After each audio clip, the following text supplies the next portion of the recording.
बाबे पेख बनाया उदासी की चलाई चढ़िया सोदन धरत लुकाई। ते सतगुरु पातशाह जी ने एक कृपा की ते कौमी पद्धर के उत्ते इस वेले गुरु नानक पातशाह जी का जो आगमन दिहाड़ा आ रहा है 550 साला शताब्दी के रूप के विच उसनूं मनाउण दा उपराला किया जा रहा है। भाई गुरदास साहब जी आप जी वर्गे गुरसिखां तो कुर्बान जाते हैं। कुर्बानी ते ना गुरसिखां भाई भगत गुरपुरब करन।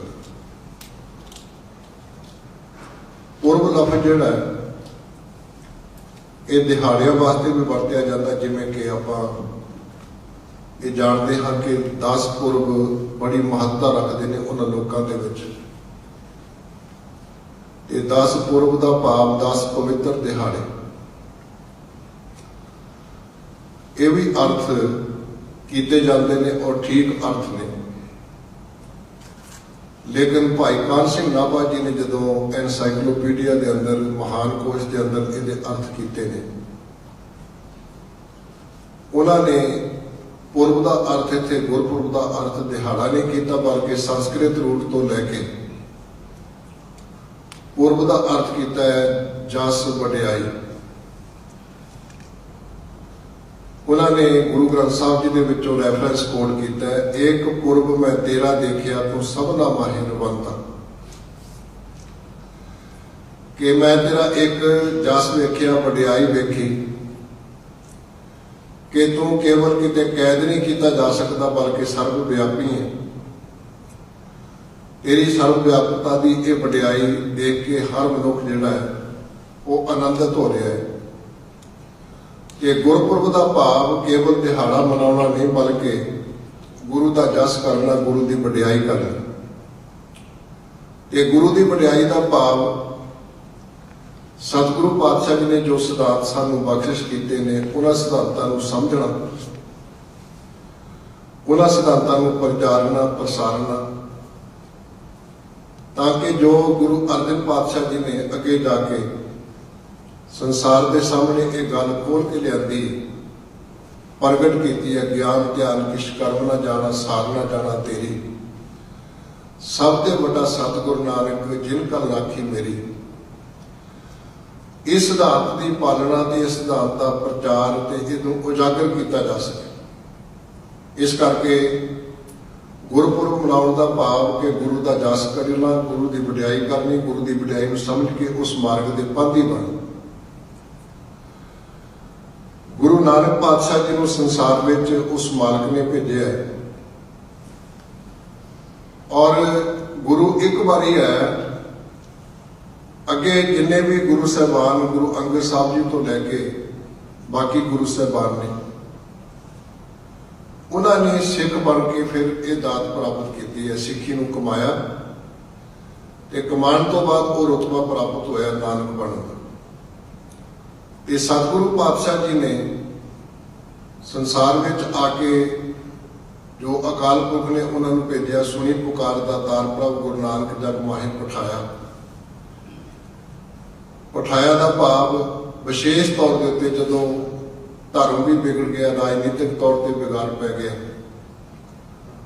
जदों समाज के विच गिरावट आ गई, जो अर्थशास्त्र जिहड़ा है वो इकोनॉमी जिहड़ी वो बिल्कुल डाउनफॉल पे आ गई, उस वेले गुरु नानक पातशाह जी को रब ने परमात्मा ने संसार में भेजा इन्हूं ठीक करने वास्ते। और जिहड़े हालात उन्होंने आगमन के आने तो होने तो पहला ने, भाई गुरदास साहब जी जिहड़े कि इतिहास के सोमे ने साडे गुरु ग्रंथ साहब तो बाद, आप जी ने जो कृपा की है वो हालात साडे सामने वर्णन किए हैं कि जिहड़ा समाज वर्ण वंड में वंडिया जाए उस समाज के विच गिरावट भी आएगी तो गुलामी भी आएगी। और हिंदुस्तान की यह त्रासदी रही है इंडिया की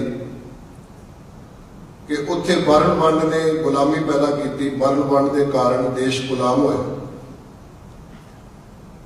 जदों बाबर ने हमला किया 1521 तो लैके होर हमले किए, एक हमले में वो खानवा शहर तक पहुंच गए। ਇਹਦਾ ਸਾਹਮਣਾ कर रहा सी राणा संग्राम सिंह, जिन्हों असीं राणा सांगा करके जानते हैं। ते राणा सांगा की फौजी टुकड़ी ने बहुत बहादुरी के नाल जूझ के ਇਹਦੇ मोर्चे को तोड़ दिता, मोर्चे के उत्ते कंट्रोल कर लिया, काबू कर लिया, जित प्राप्त कर ली। ते राणा सांगा बड़ा प्रसन्न होके अपनी दूजी फौजी टुकड़ी को प्रेरणा की, उन्हें भी जाओ जाके अमनीशन सप्लाई करो, बंदे सप्लाई करो, उन्होंने हैल्प करो ताकि अगे बढ़िया जा सके। लेकिन जो सैकंड यूनिट सी वो मुनकर हो गई, इस गल तो रिफ्यूज कर गई कि असीं नहीं जा सकते। राणा सांगा ने बड़ी त्रासदी के नाल निमो चुना होकर पूछा भी कारण की है। वो कह लगे इसका कारण है भी साडी कास्टिज्म के मुताबिक, वर्णपण के मुताबिक वो छोटी जात के राजपूत ने, असी बड़ी जात के राजपूत हाँ। ਉਹਦਾ रिजल्ट ये मिला कि हिंदुस्तान सदियों वास्ते गुलाम हो गया। ये भाई गुरदास जी कहते भी गुलामी का कारण, सब तो बड़ी कारण जिहड़ा उस वेले बनया, 4 वर्ण 4 मजहब जग में हिंदू मुसलमान। और गुरु नानक पातशाह जी जो आए संसार में, गुरु नानक पातशाह का मकसद परपज ये नहीं कि मैं नवा फिरका को खड़ा करना। सतगुरु का एक सिद्धांत है, सतगुरु कहते मैं एक इंसान पैदा करना चाहता हाँ, इंसानियत देना चाहता हाँ कि मनुख अपने किसी भी खेतर च बैठा हो, किसी फील्ड में काम करता हो, जॉब करता हो, किसी भी धर्म नूं, रंग रूप नूं, देश नूं बिलोंग करता हो, वो उत्थे बैठा एक चंगा इंसान बन सके। और इसे करके गुरु नानक पातशाह जी ने एक कॉमन क्वेश्चन रेज किया कि वह सचियारा हुई है कि कूड़े टुटे पार। यह सवाल जो केवल सिख का ही सवाल नहीं, बल्कि जो मंदिर वाल जा रहा वो सामने भी सवाल है, क्योंकि मंदिर च किसी परपज को लैके जा रहा, जो मस्जिद में निवास गुजारन वास्ते जा रहा वो सामने भी ये प्रश्न है, जोड़ा मनुख चर्च में प्रेयर करने वास्ते जा रहा वो सामने भी सवाल है, गुरुद्वारे आने वाले सिख के सामने भी सवाल है कि वह सचियारा हुई है कि कूड़े टुटे पार, हुक्म रजाई चलना, नानक लिखिया ना। ये भाई गुरदास साहब कहते उस वेले सचियार जीवन तो पासे, लेकिन 4 वर्ण 4 मजहब जग में हिंदू मुसलमाने, खुद ही वकीली तकबरी खिंचो तान करेड़ दगाने। गुरु नानक पातशाह जी ने देखा भी हर पासे हंकार का बोलबाला, खिंचो तानी का बोलबाला। और जदों तक जीवन के विच निमरता नहीं होएगी ना, उदों तक साडे जीवन के विच रब की दात, परमात्मा की दात, सिमरन की दात, ਉਹਦੀ कोई प्राप्ति नहीं होनी। जिमें आपां वेखदे हां भी दिन ते रात संसार में जीवन जिउंदे सानू केवल एक चीज दिखाई दे सकती, हुण जिवें रात है सानू रात नजर आएगी। लेकिन जे असीं हुण सोचीए कि असीं दिन भी वेखीए, दोनों कंबाइंड तौर पर वेखीए, दोनों के कभी दर्शन नहीं हो सकते, या तो रात हो सकती या दिन हो सकता है।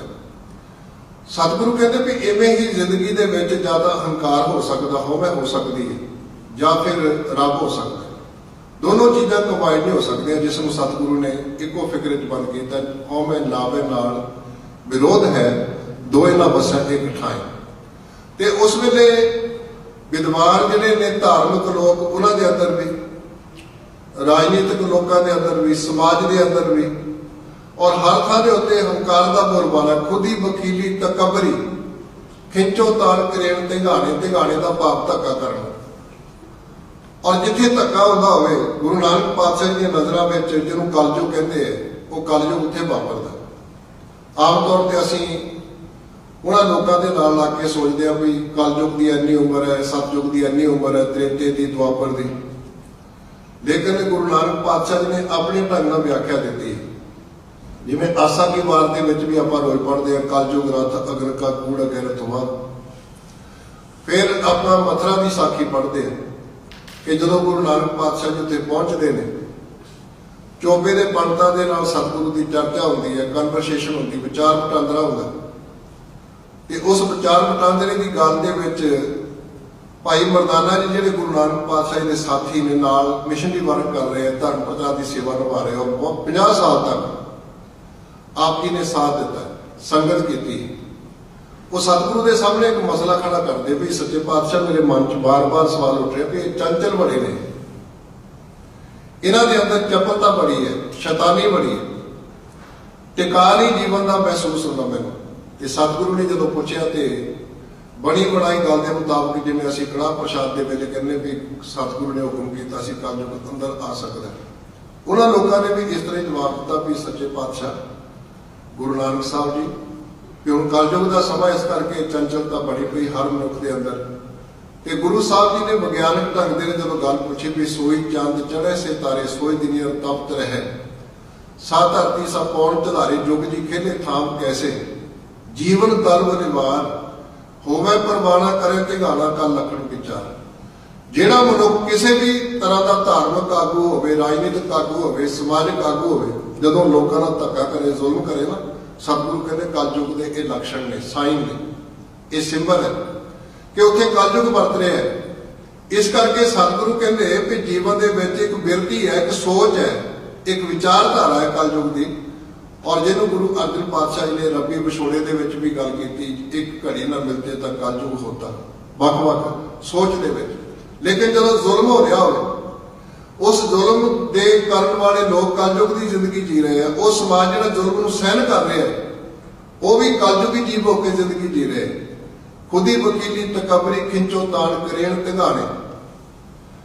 फिर इंसानियत का एक लैवल नहीं, एक सोच नहीं। देखो कई बार डिसीज फैलती, बीमारी फैलती तो वख-वख धर्मां के लोग उस एरिए च रहिंदे ने, कोई मुसलमान है, कोई हिंदू है, कोई सिख है, कोई ईसाई है, कोई बीबी है। लेकिन जो बीमारी फैलती सारे एको तरह के गिरफ्त करती हो, गिरफ्त करती। जिवें पंजाब के विच इंडिया के डेंगू फैल जाता, कभी स्वाइन फ्लू आ गया, कभी कोई आ गया, वख-वख देशों चलती रहती। हुण जदों डॉक्टर के कोल लोग इलाज वास्ते जाते हैं तो इलाज वास्ते जो पहुंचते हैं हॉस्पिटल तो डॉक्टर किसी का धर्म देख के आके भी तेन मेडिसिन आ चाहिए, दूजे को आ चाहिए, तीजे को आ चाहिए। जे सारिਆਂ डिसीज एक है, बीमारी एक है ना, तो सारे वास्ते दवाई भी एक होएगी। ये नहीं कि मुसलमान वास्ते होर कोई होवे, हिंदू वास्ते होर कोई होवे, बीबियां वास्ते होर कोई होवे, ते नाल सिख वास्ते होर कोई होवे, बच्चे वास्ते होर कोई होवे। सतगुरु कहते नहीं, जे बीमारी एक है तो उस बीमारी का इलाज भी एक है। सतगुरु कहते जे सारिਆਂ सानू होवे की बीमारी है, हंकार की बीमारी है, तो जीवन के विच फिर इलाज वखरा वखरा किवें हो सकता? सारी मनुखता वास्ते एको ही इलाज हो सकता है, एको मेडिसिन हो सकती है। सच सब ना होए दारू पाप कटे धोए। कि जीवन के विच सच का जीवन जिहड़ा धारण करना वो सानू पापां तो मुक्त कर सकता है, सानू जीवन मुक्ति दे सकता है। ते लेकिन उस वेले की हालात ने, गंग बनारस हिंदुआ, मक्का काबा मुसलमान, कोई गंगा च इशनान कर जा रहे हैं। हुणे आप जी ने शब्द सर्व किया ना, नानक चुलिया सूचियां जे भर जाने कोए। चुली का भाव की पवित्रता, अपने आप को पवित्र करना। लेकिन पवित्रता तीर्थां तो उत्ते जाके की जा रही, नाल लुट खसुट की जा रही है। गुरु साहब जदों इलाहाबाद गए तो उत्थे अक्षय वट भी है, जिहदे उत्ते चढ़ के लोग सब कुछ समर्पित करके, भेंट करके, दान करके, छाल मार के मर जाते। वो अक्षय वट जिहड़ा बोर्ड सी फिर जहांगीर ने अपने राजकाल दे विच उठा दिता, उतों खत्म कर दिता। इतों तक ठगी। ते गुरु नानक पातशाह जी उत्थे जाके एक संदेश दिंदे कि तीर्थ नहावन जाओ, तीर्थ नाम है, तीर्थ शब्द विचार अंतर ज्ञान है, गुण ज्ञान साचा खान, तीर्थ दस पुरब सदा दसारा, और नाम हर का सदा जाचो, देह प्राप्त धरनी तर। हुण कोई बंदा गंगा जाके स्नान कर रहा है, गंग बनारस हिंदुआ, ते सतगुरु कहते मेरे वास्ते ये काम नहीं होएगा, मेरे सिखां दे विच मेरे सिख की करनगे। गंग बनारस सिफत तुम्हारी नावे आत्म राव। सच्चा नावन तांती है या एनस लागे पाओ। वो लोग मक्के विच कैद करके रब नूं बैठे हैं। सतगुरु कहते रब नूं कैद नहीं किया जा सकता, रब सर्वव्यापी है, यूनीवर्सल है। उन्होंने हर थां दे उत्ते बैठे वेख के सानू प्रसन्नता होनी चाहिए है। बलिहारी कुदरत वसिया, तेरा अंत ना जाई लखिया। ते रब नूं कैद करके एक थां ते बैठ के बिठा के कि साडा रब केवल इत्थे रहिंदा है। और अज उन्हां लोकां वास्ते बड़ी बड़ी प्रॉब्लम है। ਜਦੋਂ ਕਿਤੇ ਡਿਸਕਸ਼ਨ ਚੱਲਦੀ ਹੈ ਉਹ ਕਹਿੰਦੇ ਦੱਖਣ ਦੇਸ਼ ਹਰੀਕਾ ਵਾਸਾ ਪੱਛਮ ਅੱਲਾ ਮੁਕਾਮਾ। ਤੇ ਬੱਚੇ ਸਵਾਲ ਪੁੱਛਦੇ ਵੀ ਜਿਹੜੇ ਪੱਛਮੀ ਲੋਕ ਨੇ ਵੈਸਟਰਨ ਕੰਟਰੀ ਦੇ ਲੋਕ ਨੇ ਉਹ ਕਿਹੜੇ ਰੱਬ ਦੀ ਪੂਜਾ ਕਰਨ, ਕਿਉਂਕਿ ਉਹ ਤੋਂ ਪਹਿਲੇ ਪੱਛਮ ਵਾਲੇ ਪਾਸੇ ਰਹਿੰਦੇ। ਤੁਸੀਂ ਜੇ ਪੱਛਮ ਵਿੱਚ ਰਹਿਣ ਵਾਲੇ ਰੱਬ ਨੂੰ ਰੱਬ ਸਮਝਦੇ ਹੋ, ਬਾਕੀ ਥਾਵਾਂ ਤੇ ਰੱਬ ਨਹੀਂ, ਤੇ ਉਹਨਾਂ ਲੋਕਾਂ ਕੋਲ ਕੋਈ ਜਵਾਬ ਨਹੀਂ ਹੈ। ਜਦ ਕਿ ਗੁਰੂ ਨਾਨਕ ਪਾਤਸ਼ਾਹ ਜੀ ਨੇ ਸਭ ਮੈਂ ਜੋਤ ਜੋਤ ਹੈ ਸੋਏ ਤਿਸ ਦਾ ਚਾਨਣ, ਸਭ ਮੈਂ ਚਾਨਣ ਹੋਏ ਗੁਰ ਸਾਖੀ ਜੋਤ ਪ੍ਰਗਟ ਹੋਏ, ਜੋਤ ਇਸ ਭਾਵੈ ਸੋ ਆਰਤੀ ਹੋਏ। ਔਰ ਇਸੇ ਲੈਵਲ ਦੇ ਉੱਤੇ ਅਸੀਂ ਇਨਸਾਨੀਅਤ ਪੱਧਰ ਦੀ ਜਿਹੜੀ ਗੱਲ ਪੜ੍ਹਦੇ ਹਾਂ, ਅਵਲ ਅੱਲਾ ਨੂਰ ਉਪਾਇਆ ਕੁਦਰਤ ਕੇ ਸਭ ਬੰਦੇ, ਇੱਕ ਨੂਰ ਤੇ ਸਭ ਜਗ ਉਪਜਿਆ, ਕੌਣ ਭਲੇ ਕੋ ਮੰਦੇ ਲੋਗਾ ਭਰਮ ਨਾ ਭੁੱਲੋ ਪਾਈ, ਖਾਲਕ ਖਲਕ ਖਲਕ ਮੈਂ ਖਾਲਕ ਪੂਰ ਰਹਿਓ ਸਰਬ ਠਾਈ। ਹੁਣ ਕਿਤੇ ਮੁਸਲਮਾਨ ਦਾ ਵਿਤਕਰਾ, ਕਿਸੇ ਹਿੰਦੂ ਦਾ ਵਿਤਕਰਾ, ਕਿਤੇ ਜਾਤਾਂ ਪਾਤਾਂ ਦਾ ਵਿਤਕਰਾ, ਲੇਕਿਨ ਆਪਣੀ ਜ਼ਿੰਦਗੀ ਵਿੱਚ ਸਤਿਗੁਰੂ ਕਹਿੰਦੇ ਮਾਟੀ ਏਕ ਅਨੇਕ ਭਾਂਤ ਕਰ ਸਾਜੀ ਸਾਜਨ ਹਾਰੇ, ਨਾ ਕਛ ਪੋਚ ਮਾਟੀ ਕੇ ਭਾਂਡੇ ਨਾ ਕਛ ਪੋਚ ਕੁੰਭਾਰ। ਬੰਦਾ ਘੁਮਿਆਰਾ ਕੋ ਜਾਂਦਾ ਨਾ ਤੇ ਭਾਂਡਿਆਂ ਨੂੰ ਚੁੱਕ ਚੁੱਕ ਕੇ ਵੇਖਦਾ, ਟਣਕਾ ਟਣਕਾ ਕੇ ਵੇਖਦਾ, ਨੁਕਸ ਕੱਢਦਾ। ਭਾਈ ਵੀਰ ਸਿੰਘ ਨੂੰ ਪੜ੍ਹੀਏ ਤੇ ਭਾਈ ਵੀਰ ਸਿੰਘ ਕਹਿੰਦੇ ਰਲ ਦੋ ਚਾਤਰ ਘਰ ਘੁਮਿਆਰਾ ਭਾਂਡੇ ਲੈਣ ਜੋ ਆਏ। ਚਾਤਰ ਦਾ ਅਰਥ ਹੁੰਦਾ ਚਤਰ ਚਲਾਕ, ਬਹੁਤ ਆਪਣੇ ਆਪ ਨੂੰ ਸਿਆਣੇ ਸਮਝਣ ਵਾਲੇ। ਰਲ ਦੋ ਚਾਤਰ ਘਰ ਘੁਮਿਆਰਾ ਭਾਂਡੇ ਲੈਣ ਜੋ ਆਏ, ਚਿੱਬੇ ਪਿੱਲੇ ਤਿਲਕੇ ਆਖਣ ਵੇਖਣ ਜੋ ਟਣਕਾਏ। ਉਹ ਟਣਕਾ ਟਣਕਾ ਕੇ ਵੇਖਦੇ ਆ ਤੇ ਨੁਕਸ ਕੱਢਦੇ ਆ, ਡਿਫੈਕਟ ਪਾਉਂਦੇ ਕਿ ਆਹ ਜਿਹੜਾ ਭਾਂਡਾ ਇਹ ਪਿੱਲਾ ਹੈ, ਕੱਚਾ ਹੈ, ਆਹ ਚਿੱਬਾ ਹੈ, ਆਹ ਤਿਲਕਿਆ ਹੋਇਆ ਹੈ। ਚਿੱਬੇ ਪਿੱਲੇ ਤਿਲਕੇ ਆਖਣ ਵੇਖਣ ਜੋ ਟਣਕਾਏ, ਭਾਂਡੇ ਬੋਲੇ ਸ਼ਾਲਾ ਜੀਓ ਸਾਡੇ ਐਬ ਨਾ ਭੁੱਲੋ, ਜਾਓ ਉਸ ਆਖੋ ਜਿਸਨੇ ਅਸਾਂ ਬਣਾਏ। ਸਾਡੇ ਨੂੰ ਕੀ ਨੁਕਸ ਕੱਢਦੇ ਹੋ, ਕਰਦੇ ਨੂੰ ਪੁੱਛ ਕੇ ਵੇਖੋ। ਕਿਸੇ ਨੂੰ ਸ਼ੂਦਰ ਕਹਿਣਾ, ਕਿਸੇ ਨੂੰ ਬ੍ਰਾਹਮਣ ਕਹਿਣਾ, ਇਸਤਰੀ ਨੂੰ ਪੈਰ ਦੀ ਜੁੱਤੀ ਕਹਿਣਾ, ਇਹ ਬਣਾਏ ਕਿਹਨੇ ਨੇ? ਸਤਿਗੁਰੂ ਕਹਿੰਦੇ ਰੱਬ ਨੇ ਬਣਾਏ ਨੇ। ਤੇ ਇਸ ਕਰਕੇ ਆਹ ਜਿਹੜੇ ਵਖਰੇਵੇਂ ਖੜੇ ਕੀਤੇ ਵੀ ਮੇਰਾ ਰੱਬ ਫਲਾਣੀ ਥਾਂ ਤੇ ਬੈਠਾ, ਮੇਰਾ ਰੱਬ ਫਲਾਣੀ ਥਾਂ ਤੇ ਬੈਠਾ ਹੈ। ਕੋਈ ਗੰਗਾ 'ਚ ਜਾ ਕੇ ਰੱਬ ਨੂੰ ਲੱਭਦਾ ਫਿਰਦਾ, ਕੋਈ ਬਨਾਰਸ ਜਾ ਕੇ ਰੱਬ ਨੂੰ ਲੱਭਦਾ ਫਿਰਦਾ, ਕੋਈ ਮੱਕੇ ਜਾ ਕੇ ਰੱਬ ਨੂੰ ਲੱਭਦਾ ਫਿਰਦਾ। ਸਤਿਗੁਰੂ ਕਹਿੰਦੇ ਜੇ ਆਪਾਂ ਇਸ ਤਰ੍ਹਾਂ ਦੀਆਂ ਗੱਲਾਂ ਕਰਾਂਗੇ ਵੀ ਰੱਬ ਕਿੱਥੇ ਹੈ, ਇਹ ਬੜੀ ਅਨੋਖੀ ਜਿਹੀ ਗੱਲ ਹੋਏਗੀ। ਦੇਖੋ ਨਾ, ਮੱਛੀ ਪੁੱਛੇ ਵੀ ਪਾਣੀ ਕਿੱਥੇ ਹੁੰਦਾ, ਤੇ ਬੰਦਾ ਜਿਹੜਾ ਸੁਣੇਗਾ ਮੱਛੀ ਤੋਂ ਪ੍ਰੈਸ਼ਨ ਵੀ ਸਵਾਲ ਕਰ ਰਹੀ ਹੈ ਕਿ ਪਾਣੀ ਕਿੱਥੇ ਹੁੰਦਾ ਹੈ, ਤੇ ਉਹਨੂੰ ਪੁੱਛੇਗਾ ਤੂੰ ਮੂਰਖ ਹੈ, ਤੇਰਾ ਜੀਵਨ ਪਾਣੀ ਕਰਕੇ ਹੈ, ਤੇਰੀ ਚੰਚਲਤਾ ਪਾਣੀ ਕਰਕੇ ਹੈ, ਤੇਰੀ ਜ਼ਿੰਦਗੀ ਪਾਣੀ ਕਰਕੇ ਹੈ। ਤੇ ਸਤਿਗੁਰੂ ਨਾਨਕ ਪਾਤਸ਼ਾਹ ਕਹਿੰਦੇ ਤੁਸੀਂ ਗੰਗਾ 'ਚ ਜਾ ਕੇ, ਬਨਾਰਸ ਜਾ ਕੇ, ਮੱਕੇ ਜਾ ਕੇ, ਜਾਂ ਕਿਸੇ ਹੋਰ ਖਾਸ ਥਾਂ ਦੇ ਉੱਤੇ ਜਾ ਕੇ ਅਸੀਂ ਵੀ ਕਹੀਏ ਵੀ ਸਾਡਾ ਰੱਬ ਕੇਵਲ ਹਰਿਮੰਦਰ ਸਾਹਿਬ 'ਚ ਹੀ ਰਹਿੰਦਾ, ਜਾਂ ਸਾਡਾ ਰੱਬ ਕੇਵਲ ਗੁਰਦੁਆਰੇ 'ਚ ਕੈਦ ਕੀਤਾ ਹੋਇਆ, ਅਸੀਂ ਵੀ ਬੜੇ ਭੁਲੇਖੇ 'ਚ ਹੋਵਾਂਗੇ। ਗੁਰਦੁਆਰੇ ਤੋਂ ਸਾਨੂੰ, ਹਰਿਮੰਦਰ ਸਾਹਿਬ ਤੋਂ ਸਾਨੂੰ ਸਰਵ ਵਿਆਪਕਤਾ ਦੀ ਸੋਝੀ ਪ੍ਰਾਪਤ ਹੋ ਰਹੀ ਹੈ ਕਿ ਰੱਬ ਜਿਹੜਾ ਤੁਸੀਂ ਇੱਥੇ ਬੈਠ ਕੇ ਪੂਜ ਰਹੇ, ਤੁਹਾਡੇ ਖੇਤਾਂ ਵਿੱਚ ਵੀ, ਤੁਹਾਡੀ ਦੁਕਾਨ ਤੇ ਵੀ ਹੈ, ਤੁਹਾਡੇ ਘਰ ਵਿੱਚ ਵੀ ਹੈ। ਤੇ ਇਹ ਸੋਝੀ ਸਾਨੂੰ ਗੁਰੂ ਘਰ ਤੋਂ ਪ੍ਰਾਪਤ ਹੋ ਰਹੀ ਹੈ। ਲੇਕਿਨ ਜਿਹੜੇ ਲੋਕ ਇਸ ਪੱਖ ਨੂੰ ਵੀ ਸਾਡਾ ਰੱਬ ਫਲਾਣੀ ਥਾਂ ਤੇ ਬੈਠਾ, ਉੱਥੇ ਬੈਠਾ ਹੈ, ਸਤਿਗੁਰੂ ਭੁਲੇਖਾ ਕੱਢਦੇ ਆ। ਜਦੋਂ ਜਪ ਜੀ ਨੂੰ ਬਿਲਕੁਲ ਧਿਆਨ ਨਾਲ ਪੜ੍ਹੀਏ ਨਾ, ਤੇ ਸਤਿਗੁਰੂ ਨੇ ਇੱਕ ਪੰਕਤੀ ਦੇ ਅੰਦਰ ਕਿੰਨੀ ਕਮਾਲ ਦੀ ਗੱਲ ਕੀਤੀ ਹੈ। ਜਿਸ ਰੱਬ ਦੇ ਪਿੱਛੇ ਲੋਕ ਭਟਕਦੇ ਫਿਰਦੇ ਵੀ ਰੱਬ ਕਿੱਥੇ ਹੈ, ਪੁੱਛਦੇ ਫਿਰਦੇ ਨੇ। ਸਤਿਗੁਰੂ ਕਹਿੰਦੇ ਜੇਤਾ ਕੀਤਾ ਤੇਤਾ ਨਾਉ, ਬਿਨ ਨਾਵੈ ਨਾਹੀ ਕੋ ਥਾਉ। ਕਿਹੜੀ ਥਾਂ ਜਿਹੜੀ ਉਹ ਤੋਂ ਖਾਲੀ ਹੋਵੇ। ਤੇ ਲੋਕ ਭੁਲੇਖੇ ਵਿੱਚ ਸਨ, ਗੰਗ ਬਨਾਰਸ ਹਿੰਦੂਆ, ਮੱਕਾ ਕਾਬਾ ਮੁਸਲਮਾਨੇ, ਸੁਨਤ ਮੁਸਲਮਾਨ ਦੀ ਤਿਲਕ ਜੰਜੂ ਹਿੰਦੂ ਲੋਭਾਣੇ। ਕਿ ਇੱਕ ਸੁਨਤ ਕਰਕੇ ਆਪਣੇ ਸਰੀਰ ਨੂੰ ਭੰਨ ਤੋੜ ਕਰ ਰਿਹਾ, ਦੂਜਾ ਤਿਲਕ ਲਾ ਰਿਹਾ, ਕੋਈ ਜਨੇਊ ਪਹਿਨ ਰਿਹਾ ਔਰ ਬਖਰੇਵੇਂ ਖੜੇ ਕਰ ਰਿਹਾ ਕਿ ਮੈਂ ਜਨੇਊ ਪਾ ਕੇ ਗੁਰੂ ਵਾਲਾ ਬਣਾਗਾ, ਲੇਕਿਨ ਘਰ ਵਾਲੀ ਨਹੀਂ ਬਣ ਸਕਦੀ, ਭੈਣ ਨਹੀਂ ਬਣ ਸਕਦੀ, ਮਾਂ ਨਹੀਂ ਬਣ ਸਕਦੀ, ਸ਼ੂਦਰ ਨਹੀਂ ਬਣ ਸਕਦਾ। ਸਤਿਗੁਰੂ ਨੇ ਇਸੇ ਕਰਕੇ ਕੰਡੈਮ ਕੀਤਾ ਨਾ ਉਸ ਗੱਲ ਨੂੰ, ਕਿ ਜਿਹੜਾ ਸਾਰਿਆਂ ਨੂੰ ਹੱਕ ਨਹੀਂ, ਮਨੁੱਖਤਾ ਨੂੰ ਮਨੁੱਖੀ ਪੱਧਰ ਦੇ ਉੱਤੇ ਜਿਹੜੀ ਗੱਲ ਨਹੀਂ ਪ੍ਰਵਾਨ ਕੀਤੀ ਜਾ ਸਕਦੀ, ਨਹੀਂ ਸਮਝੀ ਜਾ ਸਕਦੀ, ਉਹ ਗੁਰੂ ਨਾਨਕ ਦੇ ਘਰ ਵਿੱਚ ਗੱਲ ਪ੍ਰਵਾਨ ਨਹੀਂ ਹੋਏਗੀ। ਕਿੰਨਾ ਚੰਗਾ ਹੋਵੇ ਜੇ ਹਰ ਮਨੁੱਖ ਮਾਤਰ ਦਇਆ ਸੰਤੋਖ, ਦਇਆ ਕਪਾ ਸੰਤੋਖ ਸੂਤ ਜਦ ਗੰਢੀ ਸੱਤ ਵਟ, ਇਹ ਜਨੇਊ ਜੀ ਕਾ ਹੈ ਤਾਂ ਪਾਂਡੇ ਘੱਤ। ਨਾ ਇਹ ਟੁੱਟੇ ਨਾ ਮਨ ਲੱਗੇ, ਨਾ ਇਹ ਜਲੇ ਨਾ ਜਾਏ, ਧਨ ਸੋ ਮਾਨਸ ਨਾਨਕਾ ਜੋ ਕਰ ਚੱਲੇ ਪਾਏ। ਤੇ ਸਰੀਰ ਨੂੰ ਤੋੜਨ ਦੀ ਬਜਾਏ, ਭੰਨ ਤੋੜ ਕਰਨ ਦੀ ਬਜਾਏ, ਛੇਦਣ ਦੀ ਬਜਾਏ ਰੱਬ ਦੀ ਦਿੱਤੀ ਦਾਤ ਸਮਝ ਕੇ ਇਹ ਸੰਭਾਲ ਕੀਤੀ ਜਾਏ, ਸਾਬਤ ਸੂਰਤ ਰੱਖਿਆ ਜਾਏ। ਸੁਨਤ ਮੁਸਲਮਾਨ ਦੀ ਤਿਲਕ ਜੰਜੂ ਹਿੰਦੂ ਲੋਭਾਣੇ। अपनी जिंदगी दे विच एक पासे विश्वास करता, दूजा अपने तरह का विश्वास करता है। ते कहते फिर उस वेले दोनों के राह वखरे वखरे हो गए। जाना चाहते सारे रब तक पहुंचना चाहते, लेकिन रास्ता अलग अलग हो गया।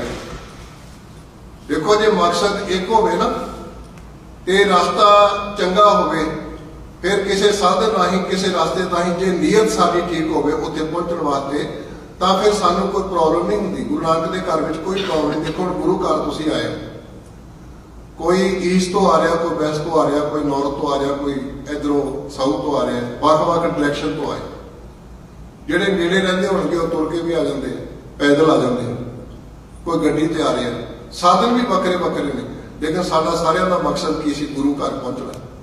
ਇਹ ਸਾਡਾ ਸਾਰਿਆਂ ਦਾ ਮਕਸਦ ਰੱਬ ਤੱਕ ਪਹੁੰਚਣ ਦਾ ਹੈ। ਸਤਿਗੁਰੂ ਕਹਿੰਦੇ ਜੇ ਸਾਧਨ ਵੱਖਰੇ ਵੱਖਰੇ ਨੇ ਤੇ ਗੁਰੂ ਅਮਰਦਾਸ ਜੀ ਕਹਿੰਦੇ ਵੀ ਮੈਨੂੰ ਕੋਈ ਪ੍ਰੋਬਲਮ ਨਹੀਂ ਹੈ, ਜਿੱਤ ਦੁਆਰਾ ਉਭਰੇ ਤੇ ਢਲੇ ਉਹ ਬਾਹਰ। ਗੱਲ ਤਾਂ ਪਹੁੰਚਣ ਦੀ, ਲੇਕਿਨ ਇੱਕ ਈਗੋ ਲੈ ਕੇ, ਇੱਕ ਹੰਕਾਰ ਲੈ ਕੇ, ਇੱਕ ਬਖਰੇਵਾ ਲੈ ਕੇ ਵੀ ਅਸੀਂ ਕੇਵਲ ਇਸ ਗੱਡੀ ਰਾਹੀਂ ਪਹੁੰਚ ਸਕਦੇ ਹਾਂ। ਜੇ ਮੈਂ ਦੂਜੇ ਮਿੱਤਰ ਦੀ ਦੋਸਤ ਦੀ ਗੱਡੀ 'ਚ ਬੈਠਿਆ ਮੈਂ ਨਹੀਂ ਪਹੁੰਚਾਂਗਾ, ਭਾਵੇਂ ਉਹ ਕਟਾਰੇ ਕਿਉਂ ਨਾ ਹੋਵੇ। ਜੇ ਮੈਂ ਆਹ ਰੱਬ ਦਾ ਪ੍ਰੋਪਰ ਨਾਂ ਜਪਾਂਗਾ ਤਾਂ ਮੈਂ ਆਪਣੀ ਜ਼ਿੰਦਗੀ ਵਿੱਚ ਰੱਬ ਦੀ ਬੰਦਗੀ ਕਰ ਸਕਾਂਗਾ। ਦੇਖੋ ਨਾ, ਰੱਬ ਦਾ ਨਾਮਕਰਨ ਕਰ ਦੇਣਾ। ਹਕੂਮਤ ਵੱਲੋਂ ਇਹ ਪਾਬੰਦੀ ਲਾ ਦੇਣੀ ਵੀ ਅੱਜ ਤੋਂ ਬਾਅਦ ਤੁਸੀਂ ਗੋਪਾਲ ਨਹੀਂ ਕਹੋਗੇ, ਅੱਜ ਤੋਂ ਬਾਅਦ ਤੁਸੀਂ ਗੋਬਿੰਦ ਨਹੀਂ ਕਹੋਗੇ, ਤੁਸੀਂ ਸਾਡੀ ਮਰਜ਼ੀ ਦਾ ਸਿਮਰਨ ਕਰੋਗੇ ਵੀ ਨਾਮ ਖੁਦਾਈ ਅੱਲਾਹ ਪੈ। ਇਹ ਤੋਂ ਵੱਡੀ ਮੂਰਖਤਾ ਕਿਹੜੀ ਹੋ ਸਕਦੀ? ਕੋਈ ਬੰਦਾ ਆਪਣੇ ਪਿਤਾ ਦਾ, ਆਪਣੇ ਦਾਦੇ ਦਾ, ਆਪਣੇ ਨਾਨੇ ਦਾ ਨਾਮਕਰਨ ਕਰ ਸਕਦਾ? ਤੇ ਜਿਹੜਾ ਸਾਰਿਆਂ ਦਾ ਪਿਓ ਹੋਵੇ, ਜਿਹੜਾ ਸਾਰਿਆਂ ਦਾ ਦਾਤਾ ਹੋਵੇ, ਕਰਤਾ ਹੋਵੇ, ਜਨਮ ਦਾਤਾ ਹੋਵੇ, ਰਿਜ਼ਕ ਦਾਤਾ ਹੋਵੇ, ਤੇ ਉਹਦਾ ਨਾਮਕਰਨ ਕਰ ਦੇਣਾ ਵਿਸ਼ੇਸ਼ ਤੌਰ ਦੇ ਉੱਤੇ ਵੀ ਤੁਸੀਂ ਕੇਵਲ ਤੇ ਕੇਵਲ ਅੱਲਾਹ ਕਹਿ ਕੇ ਪੁਕਾਰੋਗੇ। ਸਤਿਗੁਰੂ ਕਹਿੰਦੇ ਵੀ ਇਹ ਤੋਂ ਵੱਡੀ ਮੂਰਖਤਾ ਕਿਹੜੀ ਹੋ ਸਕਦੀ ਹੈ? ਜਦ ਕਿ ਉਸ ਰੱਬ ਦੇ ਦਰ ਦੇ ਉੱਤੇ ਜਿਹੜੇ ਲੋਕ ਕਿਸੇ ਬੋਲੀ ਵਿੱਚ, ਕਿਸੇ ਰੰਗ ਰੂਪ ਵਿੱਚ, ਕਿਸੇ ਪਹਿਰਾਵੇ ਵਿੱਚ ਕਿਤੇ ਬੈਠ ਕੇ ਭਗਤੀ ਕਰਨ, ਕੋਈ ਬੋਲੇ ਰਾਮ ਰਾਮ, ਕੋਈ ਖੁਦਾਏ, ਕੋਈ ਸੇਵਾ ਗੁਸਈਆਂ, ਕੋਈ ਅਲਾਏ, ਕਾਰਨ ਕਰਨ ਕਰੀਮ ਕਿਰਪਾ ਤਾਰਹੀ। ਗੱਲ ਤਾਂ ਇਹ ਵੀ ਹੁਕਮ ਦੀ ਪਾਲਣਾ ਕੀਤੀ। ਇੱਕ ਨਾਮ ਤੋਂ ਰਾਹ ਭੁਲਾਣੇ, ਰਾਸਤੇ ਭੁੱਲ ਗਏ, ਅਸਲੀ ਰਾਸਤਾ ਭੁੱਲ ਗਏ ਤੇ ਨਾਮ ਵੱਖਰੇ ਵੱਖਰੇ ਰੱਖ ਲਏ। ਔਰ ਇੱਕ ਕਹਿੰਦਾ ਤੂੰ ਮਲੇਸ਼ ਹੈ, ਦੂਜਾ ਕਹਿੰਦਾ ਤੂੰ ਕਾਫਰ ਹੈ। ਤੇ ਜਿਹੜੇ ਵੇਦ ਦੀ ਗੱਲ ਕਰਦੇ ਸਨ, ਕੁਰਾਨ ਦੀ ਗੱਲ ਕਰਦੇ ਸਨ, ਕਿਤਾਬਾਂ ਦੀ ਗੱਲ ਕਰਦੇ ਸਨ, ਉਹ ਵੇਦ ਕਿਤਾਬ ਦੇ ਵਿੱਚ ਇੱਕ ਪਾਸੇ ਗੁਰੂ ਪਾਤਸ਼ਾਹ ਜੀ ਨੇ ਕਿਰਪਾ ਕੀਤੀ, ਸਾਨੂੰ ਅਲਰਟ ਕੀਤਾ ਭਗਤ ਕਬੀਰ ਜੀ ਦੇ ਰਾਹੀਂ। ਵੇਦ ਕਿਤਾਬ ਇਫਤਰਾ ਪਾਈ ਦਿਲ ਕਾ ਫਿਕਰ ਨਾ ਜਾਏ, ਕਿ ਇਹ ਵਧਾਤਾ ਚੜਾ ਕੇ ਕਰਮ ਕਰਨ ਦੀਆਂ ਗੱਲਾਂ ਕਰਦੇ। ਜਿਵੇਂ ਗੁਰੂ ਅੰਗਦ ਪਾਤਸ਼ਾਹ ਜੀ ਨੇ ਕਿਰਪਾ ਕੀਤੀ ਨਾ, ਕਥਾ ਕਹਾਣੀ ਵੇਦੀ ਆਣੀ ਪਾਪ ਪੁੰਨ ਵਿਚਾਰ, ਇਹ ਆਹ ਕਰਮ ਕਰੋ ਤੇ ਪਾਪ ਹੋਏਗਾ, ਆਹ ਕਰਮ ਕਰੋਗੇ ਤੇ ਪੁੰਨ ਹੋਏਗਾ। ਇਸ ਕਰਮ ਦੇ ਨਾਲ ਤੁਸੀਂ ਸਵਰਗ ਵਿੱਚ ਜਾਓਗੇ, ਇਸ ਕਰਮ ਨਾਲ ਤੁਸੀਂ ਨਰਕਾਂ ਵਿੱਚ ਜਾਓਗੇ। ਦੇ ਲੈਣਾ ਲੈ ਲੈ ਜਿਹੜਾ ਨਰਕ ਸੁਰਗ ਅਵਤਾਰ, ਇੱਥੋਂ ਤੱਕ ਸੀਮਤ ਹੈ। ਲੇਕਿਨ ਦੂਜਾ ਪੱਖ ਜਦੋਂ ਸਤਿਗੁਰੂ ਕਹਿੰਦੇ ਹੈ ਵੇਦਾਂ ਮੈਂ ਨਾਮ ਉਤਮ ਸੋ ਸੁਣਿਆ ਨਹੀਂ ਫਿਰੈ ਜੋ ਬੇਤਾਲੇ, ਉਸ ਵੇਲੇ ਫਿਰ ਜ਼ਿੰਦਗੀ ਦੇ ਵਿੱਚ ਸਤਿਗੁਰੂ ਕਹਿੰਦੇ ਕਿ ਇਹਦੇ ਵਿੱਚ ਨਾਮ ਦੀ ਗੱਲ ਕੀਤੀ ਗਈ ਹੈ। ਲੇਕਿਨ ਮਨੁੱਖ ਦੀ ਸੋਚ ਹੈ ਵੀ ਸਵਾਰਥੀ ਹੈ। ਜਿਵੇਂ ਅਸੀਂ ਗੁਰੂ ਗ੍ਰੰਥ ਸਾਹਿਬ ਕੋਲ ਆਉਂਦੇ ਹਾਂ, ਸਾਡੇ ਚੋਂ ਕਿੰਨੇ ਕੁ % ਲੋਕ ਹੋਣਗੇ ਜਿਹੜੇ ਨਾਮ ਦੀ ਯਾਤਰਾ ਕਰਦੇ ਹੋਣਗੇ। ਔਰ ਜੇ ਕਿਤੇ ਸਾਨੂੰ ਪਤਾ ਹੋਵੇ ਕਿ ਇੱਥੋਂ ਨਾਮ ਹੀ ਮਿਲਣਾ ਹੈ, ਉਹਦੀ ਪਾਲਣਾ ਕਰਨੀ ਪੈਣੀ, ਉਹਨੂੰ ਜਪਣਾ ਪੈਣਾ ਹੈ, ਉਹਨੂੰ ਕਮਾਉਣਾ ਪੈਣਾ ਹੈ, ਤੇ ਹੋ ਸਕਦਾ ਗੁਰਦੁਆਰੇ ਖਾਲੀ ਹੋ ਜਾਣ, ਧਾਰਮਿਕ ਸਥਾਨ ਖਾਲੀ ਹੋ ਜਾਣ, ਇਹ ਆਪ ਕਰਨਾ ਪੈਣਾ। ਗੁਰੂ ਨਾਨਕ ਦਾ ਤਾਂ ਹੁਕਮ ਹੈ ਨਾ, ਆਪਣਾ ਹੱਥੀਂ ਆਪਣਾ ਆਪੇ ਕਾਰ ਸਵਾਰੀ ਹੈ। ਸੰਸਾਰਿਕ ਪੱਧਰ ਦੇ ਉੱਤੇ ਸਾਡੀ ਪ੍ਰਾਪਰਟੀ ਕਿਸੇ ਨਾਲ ਸਾਂਝੀ ਹੋ ਸਕਦੀ ਹੈ। ਸਾਡਾ ਵਿਰਸਾ, ਅਸੀਂ ਪਿਤਾ ਦਾ ਵਿਰਸਾ ਲੈ ਸਕਦੇ ਹਾਂ, ਮਾਂ ਦਾ ਵਿਰਸਾ ਲੈ ਸਕਦੇ, ਭੈਣਾਂ ਭਰਾਵਾਂ ਦਾ ਵਿਰਾਸਤ ਲੈ ਸਕਦੇ ਹਾਂ। ਲੇਕਿਨ ਸਤਿਗੁਰੂ ਕਹਿੰਦੇ ਇੱਥੇ ਤਾਂ ਕਰਨੀ ਆਪੋ ਆਪਣੀ, ਕਿ ਨੇੜੇ ਕੇ ਦੂਰ।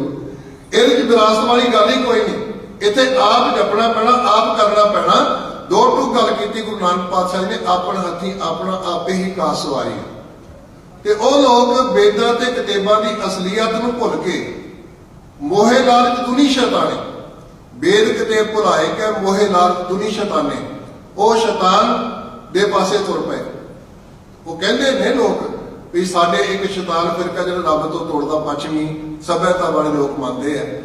ਲੇਕਿਨ ਅੱਜ ਹੀ ਅੰਮ੍ਰਿਤ ਵੇਲੇ ਜਦੋਂ ਮੈਂ ਦਾਸ ਉੱਥੇ ਸੇਵਾ ਕਰ ਰਿਹਾ ਸੀ ਵਿਚਾਰ ਦੀ, ਅੱਜ ਸੀ ਹੁਕਮ ਬਸੰਤ ਸਵਰਗ ਲੋਕੇ ਵਾਲਾ, ਤੇ ਉਹਦੀ ਆਖਰੀ ਪੰਕਤੀ ਸੀ ਪੌੜੀ ਦੀ, ਬਿਨ ਪੂਰੇ ਗੁਰਦੇਵ ਫਿਰੈ ਸ਼ੈਤਾਨੇ। ਕਿ ਸ਼ੈਤਾਨ ਕੌਣ ਹੈ? ਜਿਹੜਾ ਗੁਰੂ ਵਾਲਾ ਨਹੀਂ, ਜਿਹੜਾ ਗੁਰੂ ਦਾ ਹੁਕਮ ਨਹੀਂ ਮੰਨਦਾ। ਤੇ ਫਿਰ ਉਹਦਾ ਨਤੀਜਾ ਕੀ ਨਿਕਲਦਾ ਹੈ? ਇਹ ਨਹੀਂ ਵੀ ਭਾਈ ਗੁਰਦਾਸ ਜੀ ਨੇ ਉਦੋਂ ਗੱਲ ਕੀਤੀ, ਜਿਹੜਾ ਵੀ ਅੱਜ ਵੀ ਗੁਰੂ ਗ੍ਰੰਥ ਸਾਹਿਬ ਨੂੰ ਪੜ੍ਹਨ ਵੇਲੇ ਇਹਦੇ ਵਿੱਚੋਂ ਹੁਕਮ ਦੀ ਤਮੀਲ ਲੱਭਣ ਦੀ ਬਜਾਏ, ਨਾਮ ਲੱਭਣ ਦੀ ਬਜਾਏ, ਗੁਰਮਤਿ ਨੂੰ ਸਮਝਣ ਦੀ ਬਜਾਏ ਕੇਵਲ ਪਦਾਰਥਵਾਦੀ ਹੋ ਕੇ ਪੜ੍ਹੇ, ਤੇ ਅੱਜ ਵੀ ਹਾਲਤ ਹੀ। ਤੇ ਉਹ ਵੀ ਜਿਹੜੀ ਅਗਲੀ ਪੰਕਤੀ ਹੈ, ਸੱਚ ਕਿਨਾਰੇ ਰਹਿ ਗਿਆ ਹੈ ਮਰਦੇ ਬਾਹਮਣ ਮੋਰਾਣੇ, ਉੱਥੇ ਜਾ ਕੇ ਫਿਰ ਸਾਡੀ ਕੌਮ ਵੀ ਖੜੇਗੀ। ਆਪਸ ਵਿੱਚ ਝਗੜੇ ਹੋਣਗੇ, ਫਿਰਕੇ ਹੋਣਗੇ, ਸੰਪਰਦਾਵਾਂ ਹੋਣਗੀਆਂ, ਸੈਕਟਰ ਬਣਨਗੇ, ਵੱਖਰੀ ਵੱਖਰੀ ਕਿਸਮ ਦੀ ਸਿੱਖੀ ਹੋਏਗੀ। ਜਦ ਕਿ ਗੁਰੂ ਨਾਨਕ ਪਾਤਸ਼ਾਹ ਜੀ ਨੇ ਕਿਰਪਾ ਕੀਤੀ, ਇੱਕਾ ਬਾਣੀ, ਇੱਕ ਗੁਰ, ਇੱਕੋ ਸ਼ਬਦ ਵਿਚਾਰ ਦਾ ਸਿਧਾਂਤ ਦਿੱਤਾ ਕਿ ਸਾਡੇ 'ਚ ਕੋਈ ਵਖਰੇਵਾ ਨਹੀਂ ਹੋ ਸਕਦਾ। ਨਹੀਂ ਤਾਂ ਗੁਰੂ ਅੰਗਦ ਆਪਣੀ ਵੱਖਰੀ ਗੱਲ ਕਰਦੇ, ਗੁਰੂ ਅਮਰਦਾਸ ਜੀ ਕੋਈ ਅਲੱਗ ਗੱਲ ਕਰਦੇ, ਸਾਰਿਆਂ ਨੇ ਨਾਨਕ ਹੋ ਕੇ ਕੋਈ ਗੱਲ ਕੀਤੀ ਹੈ। ਨਾਨਕ ਹੋ ਕੇ ਗੱਲ ਕਰਨ ਦਾ ਭਾਵ ਉਹ ਇੱਕ ਜੋਤ ਨੇ, ਇੱਕ ਰੂਪ ਨੇ। ਉਹ ਸਾਡੇ 'ਚ ਇਹ ਕਹਾਣੀ ਨਹੀਂ ਹੋ ਸਕਦੀ ਵੀ ਸੱਚ ਕਿਨਾਰੇ ਰਹਿ ਗਿਆ ਕਿ ਮਰਦੇ ਬਾਹਮਣ ਮਿਲਾਣੇ। ਜੇ ਇਸ ਹਾਲਾਤ ਦੇ ਵਿੱਚ ਕੌਮ ਜੀਵਨ ਜੀਵੇਗੀ ਨਾ, ਤੇ ਫਿਰ ਸਿਰੋਂ ਨਾ ਮਿਟੇ ਆਵਣ ਜਾਣੇ, ਫਿਰ ਭਟਕਣਾ ਕਦੀ ਮੁੱਕੇਗੀ ਨਹੀਂ, ਸਾਡੇ ਜੀਵਨ ਦੇ ਵਿੱਚ ਟਿਕਾ ਨਹੀਂ ਪ੍ਰਾਪਤ ਹੋਏਗਾ। ਤੇ ਜਦੋਂ ਅਸੀਂ ਗੁਰੂ ਗ੍ਰੰਥ ਸਾਹਿਬ ਦੀ ਬਾਣੀ ਨੂੰ ਪੜ੍ਹਨ ਵੇਲੇ ਸਤਿਗੁਰੂ ਦੀ ਬਾਣੀ ਦੇ ਸਿਧਾਂਤ ਗੁਰਮਤਿ ਨੂੰ ਸਮਝਾਂਗੇ, ਔਰ ਇਹ ਗੁਰੂ ਨਾਨਕ ਪਾਤਸ਼ਾਹ ਜੀ ਵਾਲੀ ਅਰਦਾਸ ਕਰਾਂਗੇ, ਗੁਰਾ ਇੱਕ ਦੇ ਬੁਝਾਈ, ਸਭਨਾ ਜੀਆਂ ਦਾ ਇੱਕ ਦਾਤਾ, ਸੋ ਮੈਂ ਵਿਸਰ ਨਾ ਜਾਏ। ਤੇ ਸਚਿਆਰ ਹੋਣ ਵਾਸਤੇ ਜੋ ਮਾਰਗ ਦਿੱਤਾ ਉਹਨਾਂ ਨੇ ਸਾਨੂੰ, ਕਿਵ ਸਚਿਆਰਾ ਹੋਈਆ ਕਿਵ ਕੂੜਾ ਟੁੱਟੇ ਪਾਲ, ਹੁਕਮ ਰਜ਼ਾਈ ਚੱਲਣਾ, ਨਾਨਕ ਲਿਖਿਆ ਨਾਲ। ਉਸ ਵੇਲੇ ਫਿਰ ਸਾਨੂੰ ਗੁਰੂ ਨਾਨਕ ਪਾਤਸ਼ਾਹ ਜੀ ਦੇ ਸਿਧਾਂਤ ਸਮਝ ਲੱਗਣਗੇ, ਜਿਹੜੇ ਸਰਵਵਿਆਪੀ ਪੂਰੀ ਮਾਨਵ ਪੱਧਰ ਦੇ ਨੇ। ਔਰ ਜਦੋਂ ਅਸੀਂ ਉਹਨਾਂ ਨੂੰ ਆਪ ਸਮਝਾਂਗੇ, ਪ੍ਰਚਾਰਾਂਗੇ, ਫਿਰ ਅੱਜ ਵੀ ਸੁਣੀ ਅਰਦਾਸ, ਸੁਆਮੀ ਮੇਰੇ ਸਰਬ ਕਲਾ ਬਣਾਈ, ਪ੍ਰਗਟ ਪਈ ਸਗਲੇ ਯੁਗ ਅੰਤਰ, ਗੁਰੂ ਨਾਨਕ ਕੀ ਵਡਿਆਈ। ਸਤਿਗੁਰੂ ਦੀ ਵਡਿਆਈ ਅੱਜ ਵੀ ਉਸ ਤਰ੍ਹਾਂ ਸਾਡੇ ਵਿੱਚ ਵੀ ਫੈਲੇਗੀ, ਸਾਡੀ ਜਨਰੇਸ਼ਨ ਵਿੱਚ ਵੀ ਫੈਲੇਗੀ, ਔਰ ਮਨੁੱਖਤਾ ਦੇ ਉੱਤੇ ਵੀ ਜਿਵੇਂ ਅੱਜ ਪ੍ਰਭਾਵ ਬਣ ਰਿਹਾ। ਕਿਉਂਕਿ ਗੁਰੂ ਨਾਨਕ ਪਾਤਸ਼ਾਹ ਜੀ ਨੇ ਜੋ ਕਦਮ ਚੁੱਕੇ ਨੇ, ਜੋ ਸਿਧਾਂਤ ਦਿੱਤੇ ਨੇ, ਜੋ ਸਾਨੂੰ ਸੰਸਥਾਵਾਂ ਦਿੱਤੀਆਂ। ਮੈਂ ਕਈ ਵਾਰੀ ਬੱਚਿਆਂ ਨਾਲ ਗੱਲ ਸਾਂਝੀ ਕਰ ਦਿੰਦਾ, ਭਗਤੀ ਲਹਿਰ ਨੇ ਬਹੁਤ ਵੱਡੇ ਵੱਡੇ ਕੰਮ ਕੀਤੇ, ਬਹੁਤ ਚੰਗੀ ਵਿਚਾਰਧਾਰਾ ਦਿੱਤੀ, ਲੇਕਿਨ ਅਲੋਪ ਕਿਉਂ ਹੋਈ? ਕਿਉਂਕਿ ਉਹ ਲੰਗਰ ਪ੍ਰਥਾ ਨਹੀਂ ਦੇ ਸਕੇ। ਜਿਹੜੀ ਸੰਸਥਾ ਗੁਰੂ ਨਾਨਕ ਨੇ ਲੰਗਰ ਦੀ ਦਿੱਤੀ ਹੈ ਨਾ, ਅੱਜ ਅਸੀਂ ਉਹਦੇ ਕਰਕੇ ਜੀਵਤ ਹਾਂ। ਉਹ ਸੰਗਤੀ ਤੌਰ ਦੇ ਉੱਤੇ ਇਕੱਠੇ ਬੈਠਣ ਦੀ ਪ੍ਰਥਾ ਨਹੀਂ ਦੇ ਸਕੇ, ਆਹ ਇੰਸਟੀਟਿਊਸ਼ਨ ਨਹੀਂ ਪੈਦਾ ਕਰ ਸਕੇ। ਸਤ ਸੰਗਤ ਸਤਿਗੁਰ ਚਟਸਾਲ ਹੈ, ਜੇ ਤੁਹਾਰ ਗੁਣ ਸਿੱਖਾ। ਸਤਸੰਗ ਦੀ ਗੱਲ ਬਹੁਤ ਕੀਤੀ ਹੈ, ਲੇਕਿਨ ਪ੍ਰੈਕਟੀਕਲੀ ਹੋਏ ਇਕੱਤਰ ਮਿਲੋ ਮੇਰੇ ਭਾਈ, ਦੁਬਦਾ ਦੂਰ ਕਰੋ ਲਿਵ ਲਾਏ, ਹਰਨਾਮੇ ਕੇ ਹੋਵੋ ਜੋੜੀ ਗੁਰਮੁਖ ਵੈਸੋ ਸਭਾ ਵਿਛਾਏ। ਇਹ ਆਰਡਰ ਕਰ ਦੇਣਾ, ਹੁਕਮ ਕਰ ਦੇਣਾ ਕਿ ਗੁਰ ਸਤਿਗੁਰ ਕਾ ਜੋ ਸਿੱਖ ਅਖਾਏ ਸੋ ਭਰ ਕੇ ਉਠਾ ਨਾਮ ਤੇ ਆਵੇ, ਉਦਮ ਕਰੇ ਭਰ ਕੇ ਪ੍ਰਭਾਤੀ ਇਸ਼ਨਾਨ ਕਰੇ ਅੰਮ੍ਰਿਤਸਰ ਨਾਵੇ। ਫਿਰ ਇੱਕ ਗੁਰੂ ਗ੍ਰੰਥ ਸਾਹਿਬ ਦੇ ਰੂਪ ਵਿੱਚ ਲੜ ਲਾ ਦੇਣਾ ਵੀ ਗੁਰੂ ਮਾਨਿਓ ਗ੍ਰੰਥ। ਫਿਰ ਇੱਕ ਬਾਟੇ ਵਿੱਚ ਅੰਮ੍ਰਿਤਪਾਨ ਕਰਵਾਉਣਾ, 5 ਕਕਾਰਾਂ ਦੀ ਵਰਦੀ ਦੇਣੀ। ਇਹ ਜਿਹੜੇ ਸਟੈਪ ਗੁਰੂ ਸਾਹਿਬ ਨੇ ਭਗਤੀ ਲਹਿਰ ਤੋਂ ਅੱਗੇ ਜਾ ਕੇ ਚੁੱਕੇ, ਅੱਜ ਉਹਦੇ ਕਰਕੇ ਅਸੀਂ ਜੀਵਤ ਹਾਂ। ਕੋਈ ਕਿੰਨਾ ਵੀ ਯਤਨ ਕਰ ਲਵੇ, ਕੌਮ ਕਦੀ ਅਲੋਪ ਨਹੀਂ ਹੋ ਸਕਦੀ ਜੇ ਇਹਨਾਂ ਗੱਲਾਂ ਨੂੰ ਚੇਤੇ ਰੱਖੇਗੀ। ਸਤਿਗੁਰੂ ਕਿਰਪਾ ਕਰੇ ਅਸੀਂ ਇਸ ਜੀਵਨ ਜਾਚ ਨੂੰ ਸੰਭਾਲੀਏ, ਸਮਝੀਏ। ਸੰਗਤ ਵਿੱਚ ਜਿੱਥੇ ਆਪ ਸੰਗਤਾਂ ਬੈਠੀਆਂ ਹੋ, ਉੱਥੇ ਸਤਿਕਾਰਯੋਗ ਭਾਈ ਹਰਜੀਤ ਸਿੰਘ ਜੀ, ਜਿਹੜੇ ਕਿ ਸਿੱਖ ਨੀਤੀ ਕਾਲਜ ਤੋਂ ਔਰ ਬਹੁਤ ਲੰਮੇ ਸਮੇਂ ਤੋਂ ਸੇਵਾ ਨਿਭਾ ਰਹੇ ਨੇ, ਉਹ ਵੀ ਹਾਜ਼ਰ ਨੇ। ਸਤਿਗੁਰੂ ਕਿਰਪਾ ਕਰੇ ਇਸੇ ਤਰ੍ਹਾਂ ਸਾਡਾ ਪਿਆਰ ਬਣਿਆ ਰਹੇ, ਔਰ ਅਸੀਂ ਇਕਜੁੱਟ ਹੋ ਕਰਕੇ ਗੁਰੂ ਨਾਨਕ ਪਾਤਸ਼ਾਹ ਦੇ ਸਿਧਾਂਤਾਂ ਦਾ ਪ੍ਰਚਾਰ ਕਰੀਏ, ਤਾਂ ਕਿ ਸੱਚਮੁੱਚ ਸੰਸਾਰ ਦੇ ਸਾਹਮਣੇ ਸਿੱਧ ਕਰ ਸਕੀਏ, ਨਾਨਕ ਨਾਮ ਚੜ੍ਹਦੀ ਕਲਾ ਤੇਰੇ ਭਾਣੇ। ਸਰਬੱਤ ਦਾ ਭਲਾ, ਸਾਰਿਆਂ ਦਾ ਧੰਨਵਾਦ। ਹੋਈਆਂ ਭੁੱਲਾਂ ਵਾਸਤੇ ਖਿਮਾ। ਜਿਵੇਂ ਜਿਵੇਂ ਆਪ ਜੀ ਆਸ਼ੀਰਵਾਦ ਬਖਸ਼ਿਸ਼ ਕਰੋਗੇ, ਸਤਿਗੁਰੂ ਜੀ ਕਿਰਪਾ ਕਰਨਗੇ। ਆਪ ਸੰਗਤਾਂ ਦੇ ਨਾਲ ਗੁਰਮਤਿ ਵਿਚਾਰਾਂ ਦੀ ਸਾਂਝ, ਜਿੰਨੇ ਦਿਨ ਦਾ ਸਮਾਗਮ ਪ੍ਰੋਗਰਾਮ ਬਣਿਆ, ਆਪ ਜੀ ਨਾਲ ਕਰਨ ਦਾ ਯਤਨ ਕਰਾਂਗਾ। ਬਖਸ਼ੋ ਫਤਿਹ। ਆਖੋ ਜੀ ਵਾਹਿਗੁਰੂ ਜੀ ਕਾ ਖਾਲਸਾ।